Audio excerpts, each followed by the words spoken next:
Amara woke up long before the sun rose, 21 years old, brown-skinned, a girl life had pushed too early into adulthood. She carried her tray of akara and pap and whispered a quiet prayer.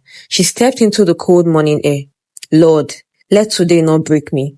Her footsteps echoed on the empty Enugu streets. Every day she passed one house, the biggest house on her route. Tall black gates, security men, everything she had never known. Inside that mansion lived Tobenna, 23, tall, soft-spoken, gentle, freshly back from university, trying to figure out the next step of his life. And every morning, from his balcony, he saw her, noticed her, wondered about her, the girl who carried weight like someone who didn't even know she was strong. One morning, he finally stepped out. Good morning, he said softly. Amara froze. Rich people didn't greet hawkers, but she answered quietly, Good morning, sir. He smiled. How much is the akara? That was all. A simple greeting, a simple smile. But heaven sometimes starts big stories with small moments. Every day after that, he waited for her, bought from her, asked small questions. What's your name? Do you go to school? What do you want to become? She never talked too much, but he learned enough. She was saving every naira she made. She wanted to write JAMB again. She wanted to study nursing. She wanted a life where she wasn't surviving but living. One morning, he stepped out wearing simple clothes, slippers, plain shirt, no watch, nothing fancy. She looked confused, so she said, You don't look like yourself today. Maybe this is my real self. Let's walk. I want to buy something down the street. And that's how their friendship started, on the dusty road beside wealthy fences and hungry dreams. He told her he was staying with his uncle. He didn't want her to treat him like the rich man's son. He wanted her to talk to him like a human, not a hawker. And she relaxed around him, slowly, carefully, the way wounded people do when someone treats them with kindness they are not used to. Day by day, they grew closer. She told him about her parents, her loneliness. He told her about feeling lost, about wanting his own path, not his family's business. He even helped her study in the evening, sitting by a small kiosk, reading under street lights. Their worlds were different, painfully different, but somehow their hearts found the same rhythm. And somewhere along the line, he fell for her. Not the hawker, not the orphan, but the woman with fire in her spirit. One evening, as she dropped her tray and prepared to go home, a big Prado Jeep stopped beside them. The door opened.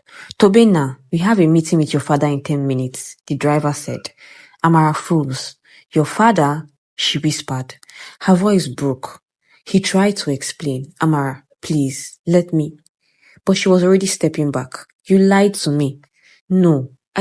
You lied to me, she repeated, eyes filling. She turned and walked away fast, faster than he had ever seen her move, and his heart dropped. For days, she avoided that street, avoided him, avoided anything that reminded her of disappointment. In her mind, she repeated the same line. People like him don't end up with girls like me. Meanwhile, Tobenna was restless. He couldn't eat. He couldn't sleep. He didn't lie because he was ashamed of her. He lied because he didn't want her seeing him through the lens of money. He wanted to be seen, truly seen. He finally found her near the market. Amara, please listen to me. Go home, Tobenna. No! He stepped in front of her, breathing hard. I didn't tell you because I didn't want you thinking you were beneath me. I didn't want power to come between us. I wanted you to see me, not my background. Her eyes softened, but pain still lingered. You should have trusted me. I know and I'm sorry. But Amara, he looked at her like she was the only thing in the world. I care about you deeply. I don't want you out of my life. She swallowed hard, tears threatening. Tobenna, our worlds are not the same. Then let me bridge it. A week later, she received a call she never expected. Tobenna's mother, a gentle woman with a calm voice. She said, My son thinks the world of you, and I want to meet the girl who gave him peace.